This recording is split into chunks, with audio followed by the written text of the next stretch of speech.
जय हिंद दोस्तों, welcome to VIP civil गुरु। तो आज आप लोग के लिए लेकर के आया हूँ इन्वायरमेंटल इंजीनियरिंग के क्वालिटी ऑफ वाटर टॉपिक से बेहतरीन क्वेश्चंस आप लोग के लिए लेकर के आया हूँ। सभी क्वेश्चंस एग्जाम में मोस्ट रिपीटेड क्वेश्चंस होने वाले हैं, तो एग्जाम में तो ये छपेंगे ही छपेंगे और आज की क्लास में आप लोग के दिमाग में भी छपने वाले हैं। तो वीडियो अच्छा लगे तो प्लीज़ लाइक ज़रूर कीजिएगा यार। चैनल पे नए हो तो सब्सक्राइब करके रखो, क्योंकि बहुत सारा कंटेंट जो है चैनल पे ऑलरेडी पड़ा हुआ है। यहाँ पे अगर हम बात करें तो पीडीएफ की, तो पीडीएफ आप लोग को टेलीग्राम चैनल पर अवेलेबल हो जाएगा। उसका लिंक मैंने आप लोग को डिस्क्रिप्शन बॉक्स में दे दिया है, और आप लोग को क्यूआर कोड भी वहाँ पे मिल जाएगा, तो वहाँ से आप उसको ज्वाइन कर सकते हो।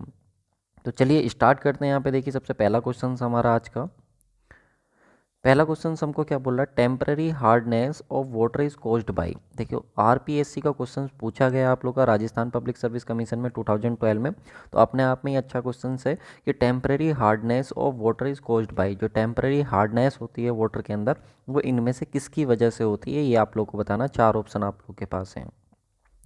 तो सबसे पहला क्वेश्चन तो हमारे दिमाग में बनता है कि सर हार्डनेस होती क्या है। ठीक है, सबसे पहले तो क्वेश्चन यही बनता है कि हार्डनेस होती क्या है। फिर क्वेश्चन बनता है कि टेम्पररी हार्डनेस क्या होती है, तभी तो हम बता पाएंगे कि इनमें से कौन सा आंसर सही होगा। तो चलिए यहाँ पे हम बात करते हैं हार्डनेस की।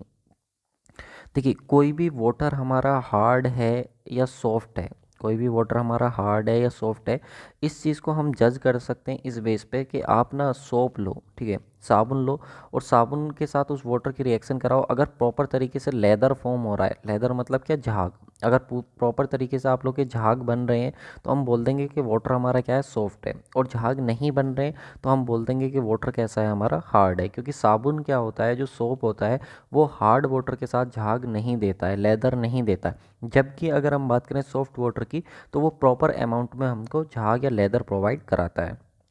तो ये हो गया। अब वो हार्डनेस हार्ड वाटर के अंदर आई कहाँ से। तो वो जो हार्डनेस आई है हार्ड वाटर के अंदर, या फिर हम ये बोलें कि हार्डनेस होती क्या है, तो वो होती है ड्यू टू मल्टीवेलेंट कैटायन। जो आपको सिंपल वाटर देखने में लग रहा होता है, उस वाटर के अंदर बहुत सारे आयंस प्रेजेंट होते हैं जो हमको दिखाई नहीं दे रहे होते। अब ये आयंस दो तरीके के होते हैं, एक सिंपल आयंस होते हैं और एक हमारे पास होते हैं मल्टीवेलेंट कैटायन। ठीक है, मल्टीवेलेंट आयंस होते हैं। तो सिंपल वाले जिन पे एक सिंगल चार्ज होता है तो प्लस होगा या माइनस होगा, लेकिन मल्टीवेलेंट वो होते हैं जिन पे एक से ज़्यादा चार्ज होता है। तो हमारे कुछ ऐसे मल्टीवेलेंट कैटायंस होते हैं, जैसे कि कैल्शियम पे हमारा डबल चार्ज होता है, मैग्नीशियम पे डबल चार्ज होता है, आप लोग का एल्यूमिनियम भी हो सकता है। तो इन सब की वजह से जो हमको हार्डनेस देखने को मिलती है, ये सब अगर प्रेजेंट है हमारे आयंस फॉर्म में, तो वो वाटर को क्या कर देते हैं, हमारा हार्ड कर देते हैं, और उस वाटर को हम हार्ड वाटर बोल देते हैं। और वही हमारा वाटर होता है जो सोप के साथ लेदर नहीं बना पाता, झाग नहीं बना पाता। That's it. ठीक है, वो हमारा होता है हार्ड वाटर। किसकी वजह से होता है, तो ड्यू टू मल्टीवेलेंट कैटायन की वजह से होता है। तो आपको क्लियर हो गया होगा कि हार्डनेस होती क्या है वाटर के अंदर। अब फिर नेक्स्ट क्वेश्चन बनता है कि सर टेम्पररी हार्डनेस क्या होती है। तो देखो, ये हार्डनेस जो होती है हमारे पास, वो टू टाइप्स की होती है। एक होती है हमारे पास कार्बोनेट हार्डनेस, एक होती है नॉन कार्बोनेट हार्डनेस। जो कार्बोनेट हार्डनेस होती है इसी को हम बोलते हैं अपना टेम्पररी हार्डनेस। जो नॉन कार्बोनेट हार्डनेस होती है इसी को हम बोलते हैं अपना परमानेंट हार्डनेस। तो ये आपको क्लियर होना बहुत ज़रूरी है। कार्बोनेट हार्डनेस को हम बोलेंगे temporary hardness, non carbonate hardness को हम बोलेंगे अपना परमानेंट हार्डनेस। अब जो हमारे पास टेम्परेरी हार्डनेस है किसकी वजह से आती है, तो जो हमारे पास वाटर सैंपल था, इसमें मल्टीवेलेंट तो कैटायंस थे ही। अगर मान लो इसमें हमारे पास कार्बोनेट और बाई कार्बोनेट आयंस, ये हमारे पास हैं कार्बोनेट और बाई कार्बोनेट आयंस, और इनके साथ अगर हमारा कैल्शियम और मैग्नीशियम अगर रिएक्ट कर जाता है, रिएक्ट करने के बाद हमारे पास क्या बनाएगा, बाई कार्बोनेट या कार्बोनेट बनाएगा कैल्शियम और मैग्नीशियम के। तो उसकी वजह से जो हमको देखने को मिलेगी वो हमारी टेम्पररी हार्डनेस होगी।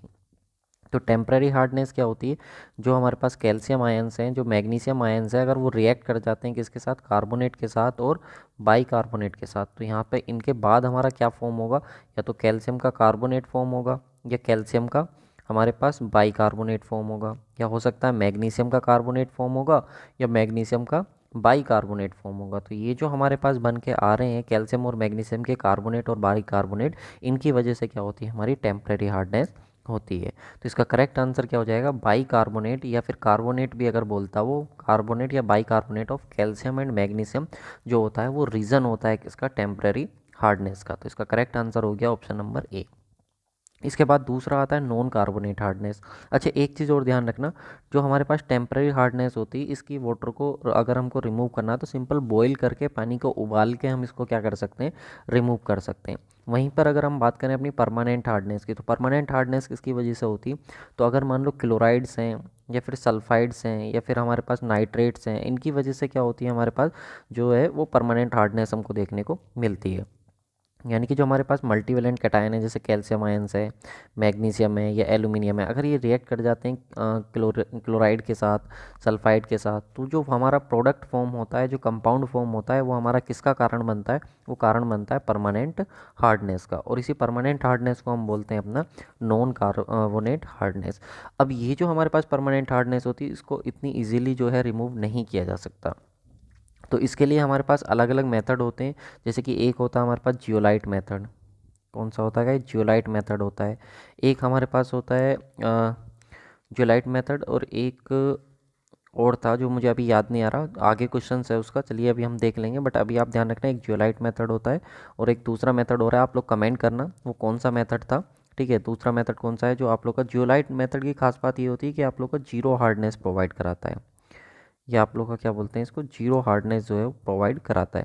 एक शायद बेस आयन एक्सचेंज मेथड था, एक आयन एक्सचेंज मेथड, ठीक है, या इसी को बोलते थे। एक बार थोड़ा माइंड से स्किप हो गया, बट कोई नहीं, आप इसको देखना। ठीक है, दूसरा वाला अगर आपको याद है किसी को तो कमेंट करना, बाकी लोगों को हेल्प होगी कि कौन सा वो मेथड था। बट आप लोग को ये ज़रूर क्लियर हो गया टेम्परेरी और परमानेंट हार्डनेस आप लोग की क्या होती है। इसके बाद यहाँ पे हम आ जाते हैं, बाकी और देख लेते हैं। तो इसका correct answer option number A हो गया। आपको एक और चीज़ ध्यान रखनी है कि जो हमारे पास सर हार्डनेस होती है, उसकी एक्सेप्टेबल लिमिट जो होती है वो 200 मिलीग्राम पर लीटर होती है। अगर 1 लीटर का हमारे पास वाटर सैंपल है और उस 1 लीटर के अंदर 200 मिलीग्राम तक अगर हमारे पास हार्डनेस है, तो हम उस वाटर को एक्सेप्ट कर लेंगे, मतलब यूज़ कर लेंगे। लेकिन अगर वही 600 मिलीग्राम तक पहुंच जाती है, तो हम उसको क्या बोल देते हैं, रिजेक्ट कर देते हैं, वो हमारे उसको अब हम यूज़ नहीं कर सकते। तो यहाँ पे देखो, temporary hardness of water is caused due to presence of carbonates and bicarbonates of calcium and magnesium. This hardness can be removed to some extent by boiling and completely by adding lime.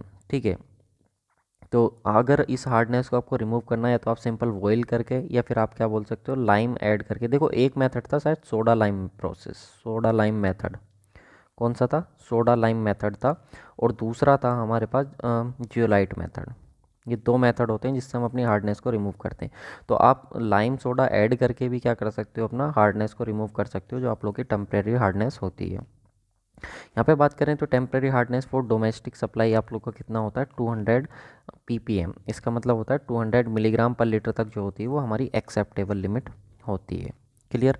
तो I hope आप लोगों को ये question जो है वो clear हुआ होगा। चलिए नेक्स्ट क्वेश्चन पे हम लोग आ जाते हैं अपना। नेक्स्ट क्वेश्चन क्या है हमारे पास, नेक्स्ट क्वेश्चन हमको बोल रहा है the main cause of eutrophication of lake is the enrichment of lake water with. देखो, इंपॉर्टेंट क्वेश्चन आप लोग का यूपीपीएससी स्टेट इंजीनियरिंग एई एग्जाम में पूछा गया है। तो क्वेश्चन इंपॉर्टेंट होने वाला आप लोग का, आप लोग खुद देख सकते हो, 2011 में क्वेश्चन पूछा जा चुका है। तो सबसे पहले तो यही क्वेश्चन बनता है कि सर यूट्रोफिकेशन होता क्या है। सबसे पहले दिमाग में क्वेश्चन आता है हमारे पास, यूट्रोफिकेशन होता क्या है। फिर यूट्रोफिकेशन लेक के अंदर होता है, इतना तो हमें क्वेश्चन से पढ़ के समझ में आ रहा है, लेकिन होता क्या है। तो देखो हमारे पास होता क्या है, इसको चलिए मैं आप लोग को दिखा देता हूँ। ये देखिए, यहाँ पे आप लोग को 2 इमेजेस नज़र आ रही होंगी, एक ये इमेज नज़र आ रही होगी और एक ये इमेज नज़र आ रही होगी। तो यहाँ पे आप इन दोनों प्रोसेस को देख लो। यहाँ पे देखो, आप लोग को इस लेक का जो वाटर है ना, वो एकदम प्योर वाटर नज़र आ रहा होगा। लेक एकदम कैसी है, प्योर है। आप देखो, अगर ऊपर से आप देख रहे हो तो उसका बॉटम तक जो है लेक का, वो आपको नज़र आ रहा है। वहीं पे इस वाली लेक को आप देखो, इस रिवर को या लेक को देखो, तो यहाँ पर आप लोग को कुछ एक काई सी नज़र आ रही होगी। काई बोले तो एल्गी सी आप लोग को कुछ नज़र आ रही होगी, जिसमें आप लोग को पानी भी कुछ काला काला नज़र आ रहा होगा। और अगर आप देख रहे हो तो नीचे का इसमें कुछ भी दिखाई नहीं दे रहा है। तो ये जो हुई है ना इस रिवर की या लेक की जो हालत हुई है, वो एक यूट्रिफिकेशन प्रोसेस की वजह से हुई है। जो यूट्रोफिकेशन प्रोसेस होती है, उसकी वजह से ये हमको देखने को मिली है। ठीक है, और यहाँ पे यूट्रोफिकेशन नहीं हुआ है। तो यूट्रोफिकेशन की वजह से क्या होता है, पहले वो आप जान लो, फिर हम जानते हैं अब यूट्रोफिकेशन होता क्या है। तो देखो, eutrophication is the natural process under which lake get infested with algae and silt up gradually to become shallow and more productive through the entry and cycle of nutrients like carbon, nitrogen and phosphorus। देखो, अगर आपका nitrogen है, आपका carbon है, आपका phosphorus है, अगर ये आप लोगों की क्या कर जाते हैं, एंट्री कर जाते हैं किसके अंदर, उस लेक के अंदर, उस रिवर के अंदर, तो उसकी वजह से होता क्या है, ये न्यूट्रिएंट्स का काम करते हैं किसके लिए, एल्गी वगैरह के लिए। तो जब एल्गी वगैरह के लिए न्यूट्रिशन का काम करते हैं, ये आपको भी मालूम होगा यार, NPK, ठीक है, जो आपके प्लांट्स वगैरह होते हैं, नाइट्रोजन, फास्फोरस, पोटेशियम, ये उनके लिए न्यूट्रिशन का काम करते हैं। तो इसकी वजह से क्या होता है, उनकी ग्रोथ होती है, उनकी क्या होती है, ग्रोथ होती है। तो ग्रोथ होने की वजह से क्या है, बहुत ज़्यादा प्रोडक्टिव हो जाता है, और वो क्या कर देते हैं, जो रिवर होती है या फिर जो लेक होती है उसको सैलो कर देते हैं। मतलब धीरे धीरे एल्गी इतना ज़्यादा ग्रो होने लग जाती है कि उसमें पानी कम और एल्गी ज़्यादा होने लगता है। तो इस प्रोसेस को हम क्या बोल देते हैं, यूट्रोफिकेशन। मतलब एक लेक या रिवर के अंदर अगर हम बोलना चाहें, बहुत ज़्यादा आप लोग की एल्गी ग्रो कर जाए, ठीक है, ड्यू टू नाइट्रोजन, फास्फोरस और कार्बन, और वहाँ पे क्या हो जाए, वो आप लोग की सैलो होने लग जाए, जो गहरी थी वो आप लोग की गहरी ना होकर के सैलो होने लग जाए, तो उसको हम क्या बोल देते हैं, अपना यूट्रोफिकेशन बोल देते हैं। तो आई होप आप लोगों को यूट्रोफिकेशन समझ आया होगा। ये इंपॉर्टेंट है, एग्जाम में बहुत बार क्वेश्चन पूछा जाता है। तो यूट्रोफिकेशन का मेन कोज क्या है, तो वो आप लोग के न्यूट्रिएंट्स हैं। कौन कौन से न्यूट्रिएंट्स हैं, तो नाइट्रोजन है, फास्फोरस है, कार्बन है आप लोग का, ये आप लोग के क्या है, मेन न्यूट्रिएंट्स हैं जो आप लोग के यूट्रोफिकेशन का कारण बनते हैं। अगर ये ज़्यादा हो जाते हैं, इनरिचमेंट में हो जाते हैं लेक वाटर के अंदर, तो उसकी वजह से आप लोग को यूट्रोफिकेशन देखने को मिलता है। क्लियर। चलिए नेक्स्ट क्वेश्चन पे आते हैं। नेक्स्ट क्वेश्चन देखो आप लोग का OPSC सिविल सर्विसेज में पूछा गया 2011 में। इस क्वेश्चन में हमको क्या बोल रहा है, the major of amount to which light is absorbed और scattered by the suspended material in water is called. यानी कि आपको बताना है इनमें से किसकी हेल्प से आप किसको मेजर करते हो, लाइट के एब्जॉर्प्शन फिनोमिना से या स्कैटर्ड फिनोमिना से। जो आपके सस्पेंडेड मटेरियल्स होता है वाटर के अंदर, जो सस्पेंडेड मटेरियल प्रेजेंट होता है, अगर वो लाइट को एब्जॉर्ब कर रहा है, स्कैटर्ड कर रहा है, तो इनमें से आप लाइट इस एब्जॉर्प्शन और स्कैटर की जो फिनोमिना होती है उसकी हेल्प से आप किसको मेजर करते हो। तो देखो, सबसे पहले तो हमारे पास दो ही चीज़ें आती हैं कि लाइट का एब्जॉर्प्शन क्या होता है और स्कैटरिंग क्या होती है। तो देखो, स्कैटरिंग होती है लाइट का इधर उधर फैलना, ठीक है, और एब्जॉर्प्शन होता है लाइट आपने क्या करा, मान लो यहाँ से लाइट गई आपकी और आर पार नहीं गई, सारी की सारी लाइट यहीं पर रुक गई, तो उसको हम बोल देंगे एब्जॉर्प्शन ऑफ लाइट। तो देखो, हमारे पास होता क्या है कि अगर आपने कोई भी वाटर लेके आए, कोई भी वाटर लेके आए, ठीक है, उस वाटर के अंदर सपोज आपके सस्पेंडेड पार्टिकल हैं। क्या है गाइस, आप लोग के सस्पेंडेड पार्टिकल है। अब सस्पेंडेड पार्टिकल होने की वजह से पानी कैसा दिखाई देगा, वो गंदा, कैसा दिखाई देगा, गंदा पानी दिखाई देगा। और अगर गंदा पानी है तो सिंपल सी बात है, आपको क्या करेगा, वो साइकोलॉजिकली इफेक्ट करेगा, आपको साइकोलॉजिकली क्या करेगा, इफ़ेक्ट करेगा, आप उस पानी को नहीं पियोगे, है ना। क्योंकि यार आप सोच के देखो, अगर आप पानी पियो और उसमें अगर एक सिंपल सा पार्टिकल भी अगर आपको दिख जाए तो भी आप उस पानी को नहीं पीते हो, और उस पानी में बहुत सारे सस्पेंडेड पार्टिकल हों तो आप वैसे ही नहीं पीने वाले। तो वो सस्पेंडेड पार्टिकल होते हैं, उनकी वजह से जो वाटर में जो एक करेक्टरिस्टिक्स डेवलप होता है उसको हम क्या बोल देते हैं, टर्बुडिटी। क्या बोल देते हैं उसको, टर्बुडिटी। और इसको हम मेज़र करते हैं लाइट की एब्जॉर्प्शन और जो स्कैटरिंग फिनोमिना होती है उसके बेस पे। तो ओवरऑल अगर हम बात करें टर्बुडिटी है क्या, तो टर्बुडिटी, आप पानी लेके आए उसमें जो गंदा है ना, गंदा पानी है, तो उसको हम टर्बुडिटी बोलते हैं। और ये होती किसकी वजह से, तो due to suspended solid, suspended solid की वजह से होती है। और इसको हम मेज़र करते हैं light absorb and scattered phenomena के बेस पे। क्लियर है। तो due to suspended solid light absorb और स्कैटर्ड होती है, आप लोग की बहुत सारे पार्टिकल्स होते हैं, तो वो पार्टिकल या तो एब्जॉर्ब कर लेते हैं लाइट को, या फिर क्या कर देते हैं, उसको स्कैटर्ड कर देते हैं या फैला देते हैं। और इस बेस पे जो हम मेज़र करते हैं वो किसको मेज़र करते हैं, अपना टर्बुडिटी को मेज़र करते हैं। अब टर्बुडिटी को मेज़र करने के कौन कौन से तरीके होते हैं सर, तो टर्बुडिटी को मेज़र करने के हमारे पास 4 मेथड्स हैं जनरली, जिनसे हमसे क्वेश्चन पूछा जाता है। एक होता है हमारे पास टर्बुडिटी रोड मेथड, एक होता है जैक्सन टर्बुडिटी मीटर, जैक्सन टर्बुडिटी मीटर होता है, एक हमारे पास होता है बेलीज टर्बुडिटी मीटर, और एक होता है हमारे पास नेफिलोमीटर। एग्जाम में पता नहीं अब तक कितनी बार क्वेश्चन पूछा गया है कि बेलीज टर्बुडिटी मीटर और नेफिलो टर्बुडिटी मीटर लाइट के किस फिनोमिना पे बेस्ड है। तो बेलीज जो आप लोग का बेस्ड है वो एब्जॉर्प्शन ऑफ लाइट पे बेस्ड है, और नेफिलो जो है वो आप लोग का स्कैटरिंग ऑफ लाइट पे बेस्ड है, ठीक है। जैक्सन में क्या करते हैं हम लोग, जैक्सन में आप लोग को ध्यान रखना है कि यहाँ पे आप लोग का वो सैंपल रखा जाता है वाटर का, नीचे एक आप लोग की कैंडल जला दी जाती है, और यहाँ पे आप लोग देख रहे होते हो और यहाँ पे वाटर को फिल करते जाते हो, और यहाँ पे रीडिंग ये आप लोग का ग्रेजुएटेड होता है, तो यहाँ पे आप देख लेते हो कि किस किस रीडिंग तक आप लोग का जो है वो लाइट दिखनी बंद हो गई, जहाँ पे दिखनी बंद हो जाती है आप लोग यहाँ से देख रहे होते हो, पानी यहाँ से डालते जाते हो, तो वही आप लोग की क्या हो जाती है, उसकी टर्बोडिटी हो जाती है। लेकिन सबसे बड़ा तो ये है ना सर, एग्जाम में अभी तो चलो हम याद रख लेंगे कि बेलीज जो है वो एब्जॉर्प्शन पे है, नेफ्लो स्कैटरिंग पे, लेकिन एग्जाम में कैसे याद रखेंगे?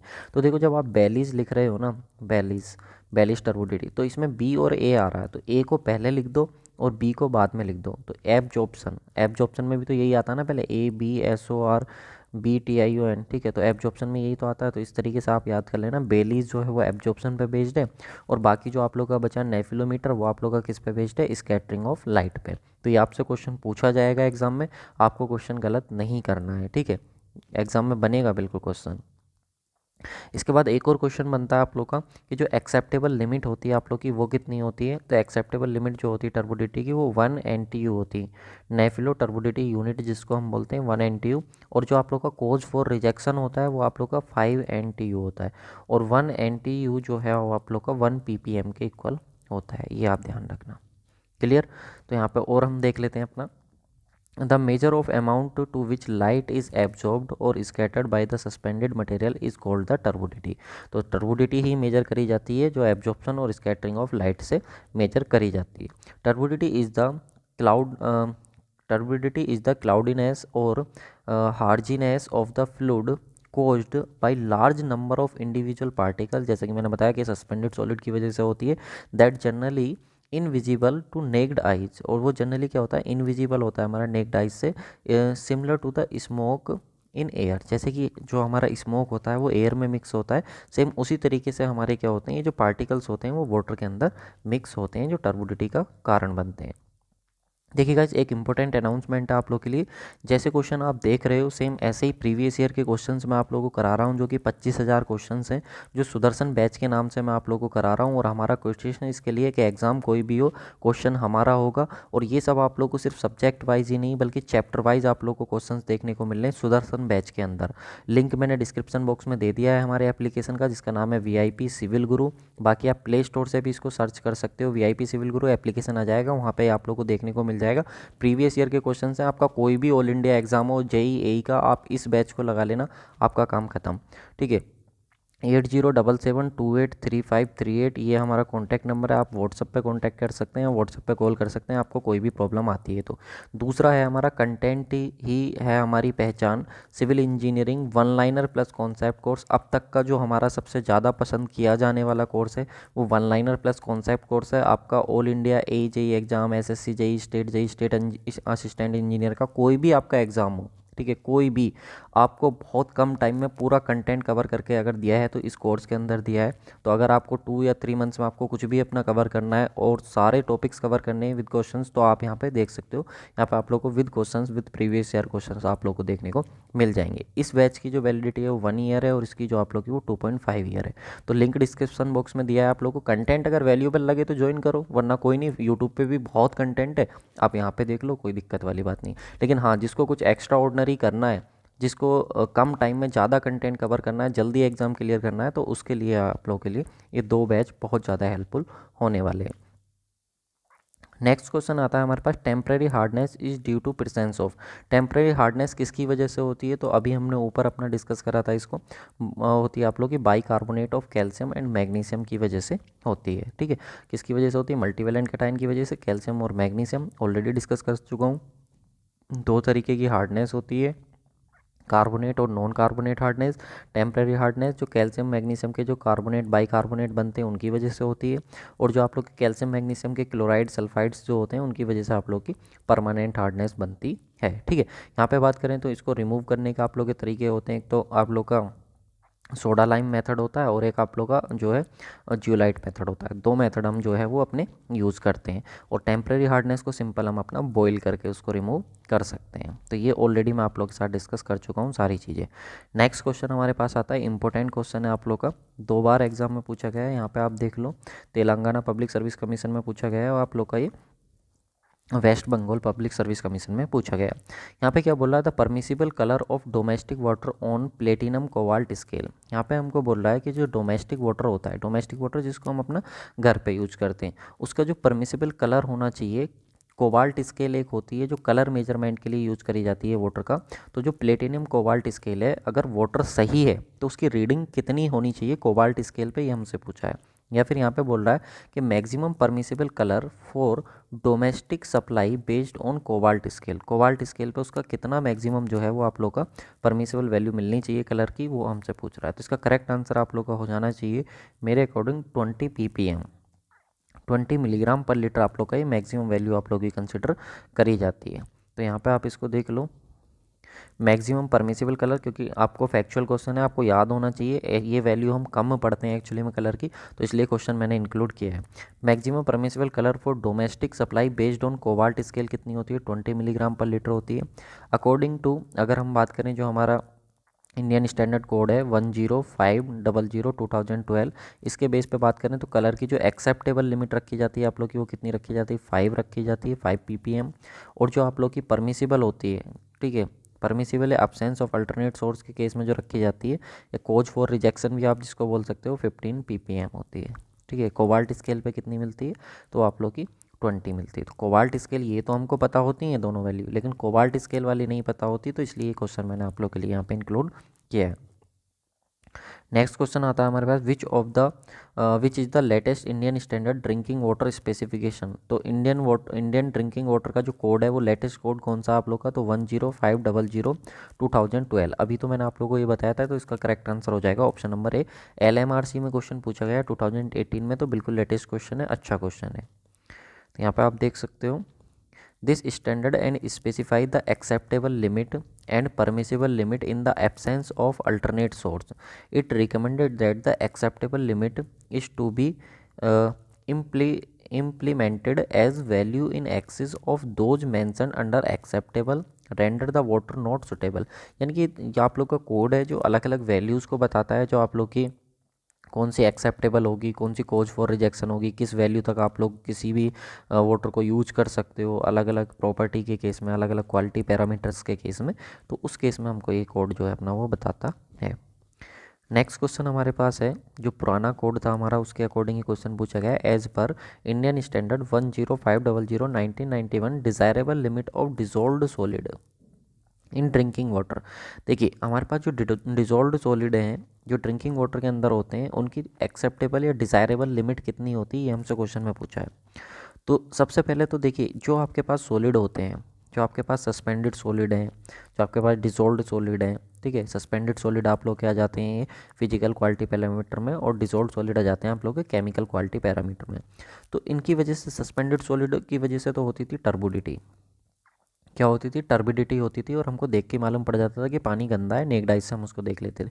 लेकिन डिजोल्व्ड सॉलिड की बात करें तो ये केमिकल क्वालिटी पैरामीटर है। कैसा, केमिकल क्वालिटी पैरामीटर। अब ये हमको नेक्ड आइज से तो नहीं दिखने वाला, लेकिन अगर डिजोल्व्ड सॉलिड ड्रिंकिंग वाटर के अंदर है तो इनकी वजह से जो कार्सिनोजोनिक कंपाउंड होते हैं, जो कार्सिनोजोनिक कंपाउंड होते हैं वो फॉर्म होते हैं। अब कार्सिनोजोनिक कंपाउंड वो कंपाउंड होते हैं जो कैंसर करने के लिए सफिशियंट होते हैं। यानी कि अगर वाटर के अंदर डिजोल्व्ड सॉलिड हैं तो उनकी वजह से कैंसर हो सकता है। क्यों, क्योंकि वो आप लोग के कार्सिनोजेनिक कंपाउंड बनाते हैं, और ये कार्सिनोजेनिक कंपाउंड जो होते हैं वो कैंसर का कारण बनते हैं। इसलिए जो टोटल डिजोल्व सॉलिड आप लोग की, उनकी एक्सेप्टेबल लिमिट जो है वो आप लोग की 500 मिलीग्राम पर लीटर तक रखी जाती है। और कोज फॉर रिजेक्शन, अगर किसी वजह से वो 2000 तक पहुंच गया तो उसको हम क्या कर देते हैं, रिजेक्ट कर देते हैं। तो इसकी एक्सेप्टेबल लिमिट कितनी हो जाएगी आप लोग की, 500 मिलीग्राम पर लीटर, जिसको हम डिज़ायरेबल लिमिट भी अपनी बोल सकते हैं। तो ये आप लोग का जो है DMRC में क्वेश्चन पूछा गया है 2020 में ही। तो ये आप लोग का इंपॉर्टेंट क्वेश्चन है। इसके साथ ही हम और इम्पोर्टेंट लिमिट्स की बात करते हैं जो एग्जाम में हमसे पूछी जाती हैं। जैसे कि आपसे पूछेगा कि ड्रिंकिंग वाटर जो होता है उसकी pH वैल्यू कितनी होनी चाहिए। तो ड्रिंकिंग वाटर की जो pH वैल्यू आप लोग की वो 6.5 से लेकर के 8.5 के बीच आप लोग की होनी चाहिए। एल्केनिटी की बात करें तो जो एल्केनिटी है आप लोग की वो 200 मिलीग्राम पर लीटर से होनी चाहिए, एक्सेप्टेबल लिमिट उसकी। और कोज फॉर रिजेक्शन आप लोग का 600 पे आप लोग का वो हो जाएगा। अगर इतनी पहुंच गई तो हम उसको रिजेक्ट कर देंगे। हार्डनेस की बात करें तो एक्सेप्टेबल लिमिट आप लोग की कितनी होनी चाहिए, 200 होनी चाहिए, और कोज फॉर रिजेक्शन आप लोग की 600 होनी चाहिए। फ्लोराइड की बात करें तो फ्लोराइड आप लोग का 1 मिलीग्राम पर लीटर तक होना चाहिए, और अगर आप लोग का वो 1.5 मिलीग्राम पर लीटर तक है तो हम उसको कैंसिल कर देंगे, उसको यूज़ नहीं करेंगे। क्लोराइड्स की बात करें तो 250 मिलीग्राम पर लीटर तक है तो ठीक है, अगर 1000 तक पहुँच गया तो उसको हम यूज़ नहीं करेंगे। नाइट्राइट तो बिल्कुल भी नहीं होता, नाइट्राइट की एक्सेप्टेबल लिमिट जो होती है वो 0 होती है, इसको तो हम बिल्कुल भी अलाउ नहीं करते वाटर के अंदर, ध्यान रखना।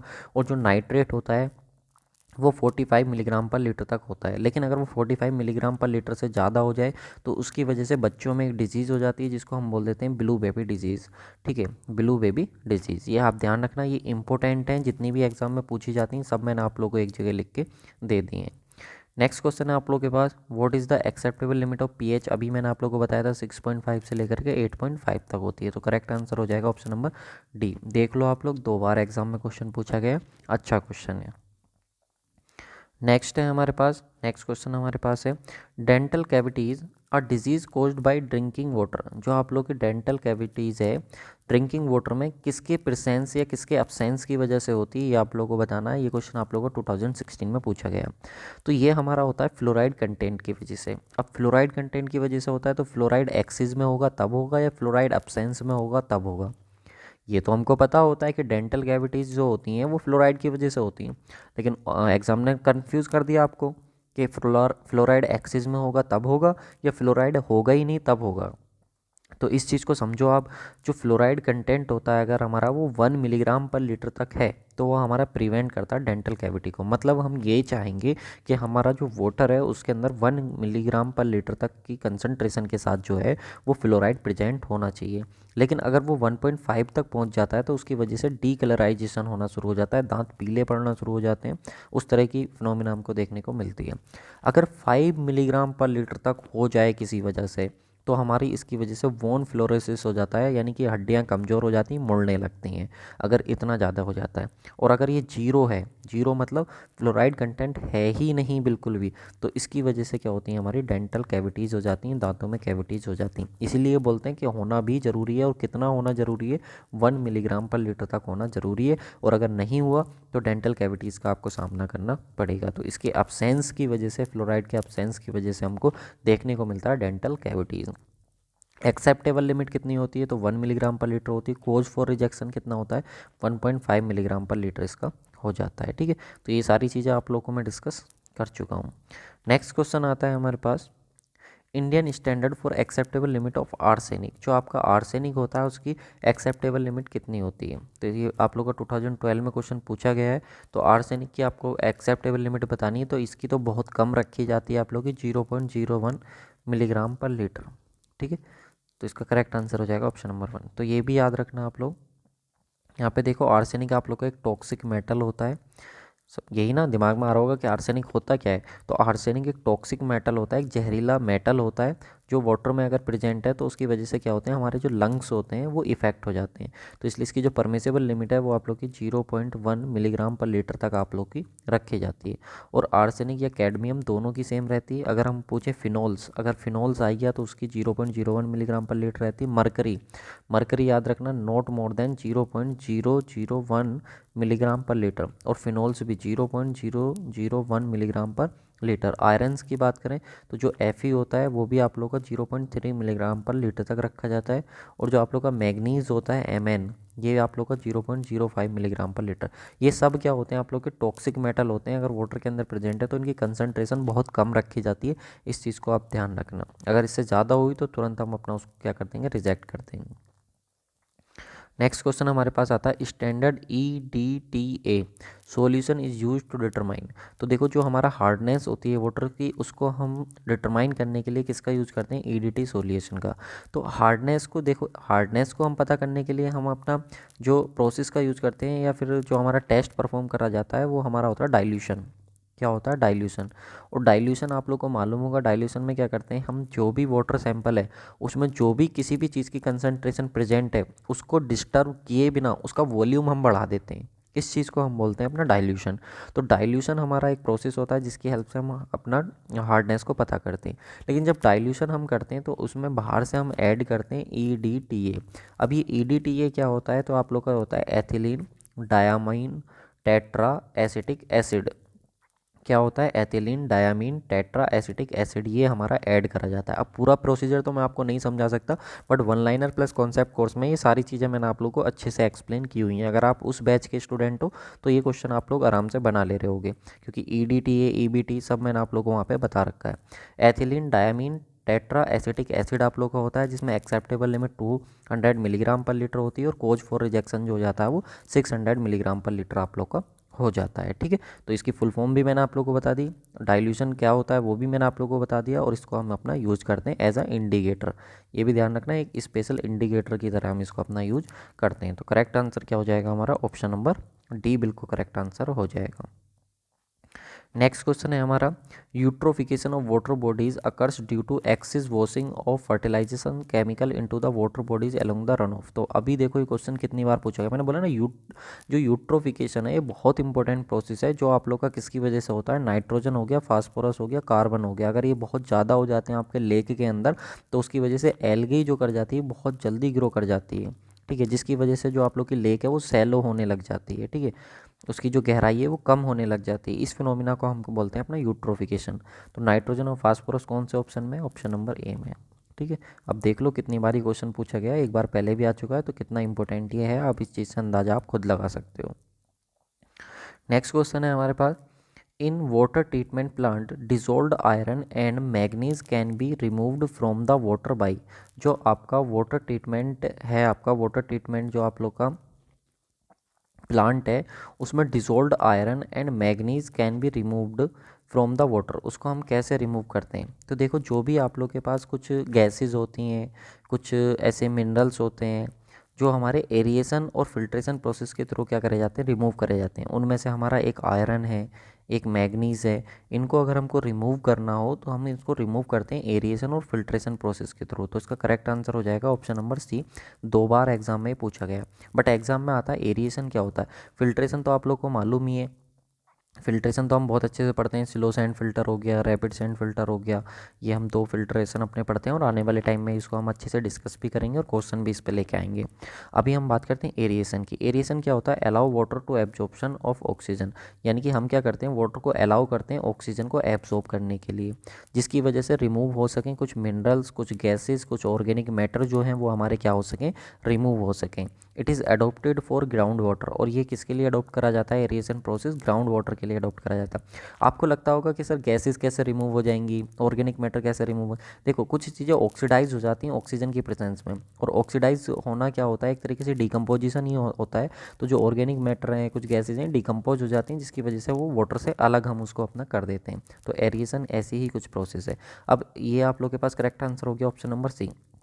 लेकिन मेथड ऑफ एरिएशन होते कौन कौन से हैं, किस तरीके से हम एरिएशन करते हैं। तो एरिएशन हम करते हैं अपना स्प्रे नोजल मेथड से, ट्रे ओवर मेथड से, कैस्केड एरिएशन मेथड से, और डिफ्यूज्ड एयर मेथड से। 4 मेथड होते हैं जिनकी हेल्प से हम लोग अपना एरिएशन करते हैं। तो एरिएशन मैंने आप लोगों को यहाँ पे बता दिया, आने वाले क्वेश्चन में आपको फिल्ट्रेशन भी आप लोगों को क्लियर करके दे दूंगा। ठीक है, नेक्स्ट क्वेश्चन आता है हमारे पास। नेक्स्ट क्वेश्चन हमको क्या बोल रहा है, if total hardness of water is greater than it's total एल्केलिनिटी। अगर टोटल हार्डनेस हमारी ग्रेटर देन है किससे, एल्केलिनिटी से, तो the carbonate hardness will be. तो कार्बोनेट हार्डनेस हमारी किसके इक्वल होगी, ये हमसे पूछ रहा है। तो सर देखिए हमको इतना तो मालूम अब तक हो चुका है कि हार्डनेस जो होती है हमारी वो 2 तरीके की होती है, एक होती है कार्बोनेट हार्डनेस, एक होती है नॉन कार्बोनेट हार्डनेस। तो अगर हमको टोटल हार्डनेस निकालना है तो कार्बोनेट और नॉन कार्बोनेट हार्डनेस को ऐड करना पड़ेगा। सही है, तो फिर हम इस टोटल हार्डनेस को निकालेंगे कैसे। Carbonate hardness non carbonate hardness के इक्वल होगी, बट टोटल हार्डनेस को निकालेंगे कैसे। तो टोटल हार्डनेस को निकालने का जो तरीका होता है वो आप देख लो। टोटल हार्डनेस को निकालने का तरीका होता है कैल्शियम आयन की concentration upon equivalent weight of calcium, ठीक है, प्लस के मैग्नीशियम आयन की concentration upon equivalent weight of magnesium ion, या फिर और भी कोई मल्टीवेलेंट कैटायन है जैसे कि एल्यूमिनियम है हमारे पास, तो एल्यूमिनियम की कंसंट्रेशन, और नीचे आ जाएगा equivalent weight of aluminium ion plus के डॉट डॉट और भी कुछ होगा तो into equivalent weight of CaCO3, क्योंकि हम इसको CaCO3 के टर्म में निकालते हैं। तो यहाँ से आपका निकल के आ जाएगा टोटल हार्डनेस। टोटल हार्डनेस निकल के आएगा। एल्केलिनिटी हमको निकालना आता है, एल्केलिनिटी का भी सेम तरीका होता है जो आप लोग की किसकी वजह से होती है, कार्बोनेट और बाई कार्बोनेट की वजह से होती है। तो ये भी हम अपने निकाल लेते हैं। अब देखो एल्केलिनिटी भी हमको निकालनी आती है, सिखा दूंगा आने वाले टाइम में। टोटल हार्डनेस अभी मैंने आप लोग को दिखा दिया। तो ये दोनों जब हमारी निकल के आ गई, इन दोनों में से जो मिनिमम होगी वो हमारे पास क्या आ जाएगी, कार्बोनेट हार्डनेस। मतलब अब तक हम तीन चीज़ें निकाल चुके हैं। अब तक हम अपनी टोटल हार्डनेस को निकाल चुके हैं, और हम टोटल हार्डनेस और एल्केलिनिटी की हेल्प से हम लोग अपना कार्बोनेट हार्डनेस को निकाल चुके हैं।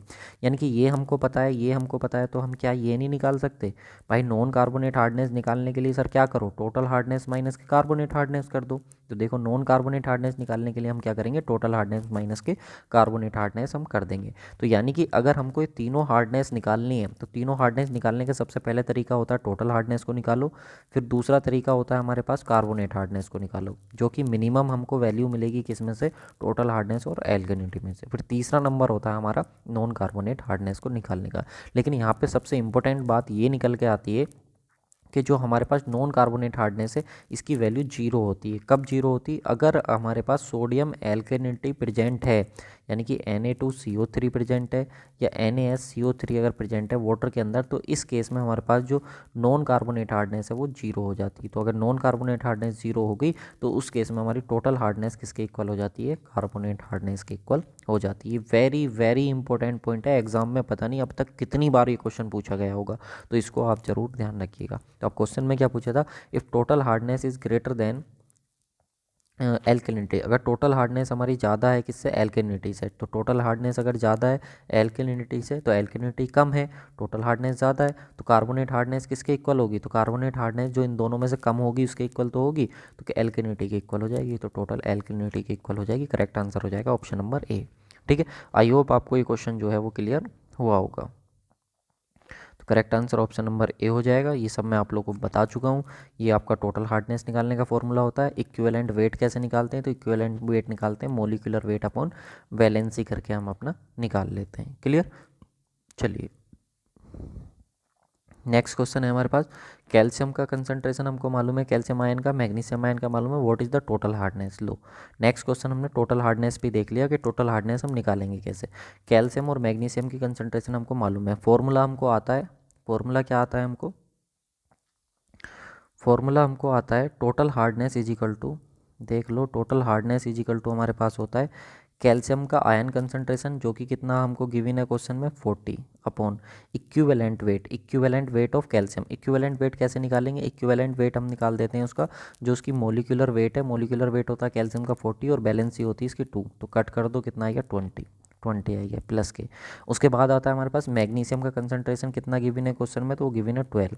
अब मैग्नीशियम का हम क्या निकाल रहे हैं, अपना इक्विवेलेंट वेट, तो मैग्नीशियम का मोलिकुलर वेट कितना होता है 24 और बैलेंसी होती है 2, कट कर दो कितना आएगा 12, तो आएगा 12। ठीक है, प्लस और तो कुछ दिया नहीं है, इनटू अब हमको निकालना CaCO3 का, तो CaCO3 का मोलिकुलर वेट होता है आप लोग का 100, निकाल लेना। कैल्शियम का होता है 20 प्लस नहीं, एक सेकेंड, कैल्शियम का होता है 20, तो एटॉमिक नंबर होता है, एटॉमिक मास होता है 40, कार्बन का होता है 12 प्लस के 3 इंटू ऑक्सीजन का होता है 16। जब इसको सबको सोल्व करोगे तो 100 आ जाएगा, और यहाँ पे इसकी वैलेंसी कितनी होती है 2, तो जब आप इसको निकालोगे इसका इक्विवेलेंट वेट, तो 100 अपॉन कितना आ जाएगा 2, जो कि कितना आ रहा है 50, तो मल्टीप्लाई करा दोगे 50 से, तो इसको सोल्व कर लो। 20 दूनी कितना हो गया, ये हो गया, प्लस के 12 करना कितना हो गया 12 इंटू कितना हो गया 50, तो कितना हो गया 3 इंटू कितना हो गया 50, और 5 से कितना हो गया 15, तो 150 मिलीग्राम पर लीटर एज CaCO3, क्योंकि हमने CaCO3 के टर्म में रिप्रेजेंट करा इसको टोटल हार्डनेस को, तो इसका करेक्ट आंसर कितना हो जाएगा 150।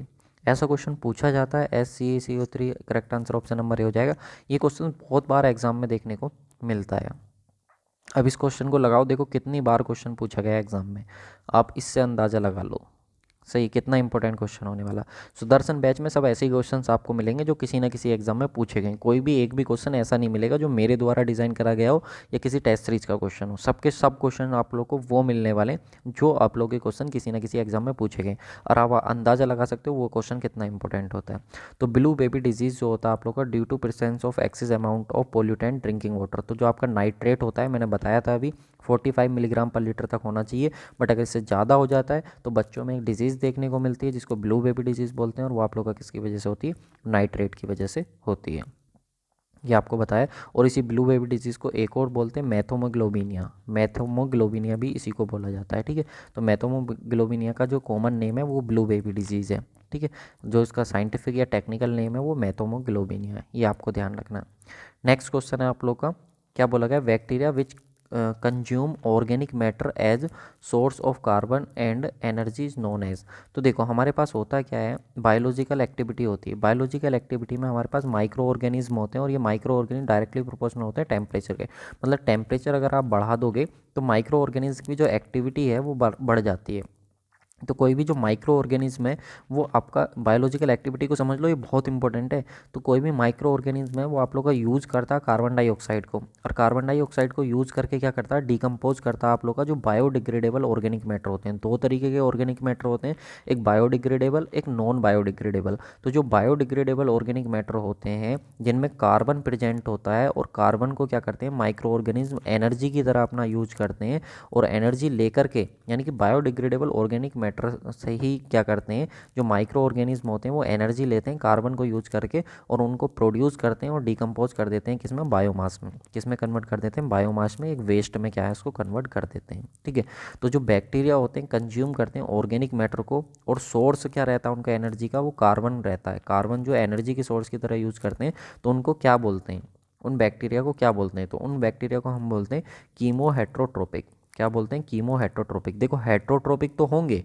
ऑटोट्रोपिक तो नहीं होंगे। ऑटोट्रोपिक मतलब जो खुद अपना एनर्जी बना रहे हैं, तो खुद तो एनर्जी बनाते नहीं है, दूसरों पे डिपेंड होते हैं। तो हेट्रोट्रोपिक तो होंगे, लेकिन फोटो हेट्रोट्रोपिक होंगे कि कीमो हेट्रोट्रोपिक होंगे, तो फोटो नहीं होते हैं, कीमो हेट्रोट्रोपिक होते हैं। ये आपको ध्यान रखना है। तो करेक्ट आंसर क्या हो जाएगा इसका, ऑप्शन नंबर सी बिल्कुल करेक्ट आंसर हो जाएगा। अब बात कर लेते हैं इसका पीडीएफ आपको कैसे मिलेगा। तो जस्ट एक मिनट रुको, मैं आपको पीडीएफ के लिए आपको बता देता हूँ। देखो भाई ये है क्यूआर कोड, आप इसको देख लो, इसको स्कैन कर लेना। ठीक है, इस क्यूआर कोड को स्कैन तुम कर लोगे तो आप लोग को टेलीग्राम पे ओपन हो जाएगा, और वहाँ पे आप लोग को इसकी पीडीएफ देखने को मिल जाएगी। ठीक है, ये आप देख सकते हो, इस नाम से भी सर्च करोगे तो भी आपको देखने को मिल जाएगा। लिंक भी मैंने दे दी है, तो पीडीएफ आपको वहाँ से देखने को मिल जाएगी। साथ में एप्लीकेशन का लिंक मैंने डिस्क्रिप्शन बॉक्स में दिया हुआ है, वहाँ से जाकर के आप विजिट कर लो। कंटेंट वैल्यूएबल है, नो डाउट, इतने कम प्राइस में कंटेंट नहीं मिलेगा ऐसा। बाकी आप लोग को जो अच्छा लगे, आप समझदार हो, इंजीनियर हो, जो आपको सही लगे वो आप चूज़ करना। तो thank you so much guys for watching this video. Please यार वीडियो को लाइक शेयर जरूर करना, चैनल पर नए हो तो सब्सक्राइब करके रखो, क्योंकि बहुत सारा कंटेंट आप लोग के लिए यहाँ पे अवेलेबल है। तो thank you so much for watching this video.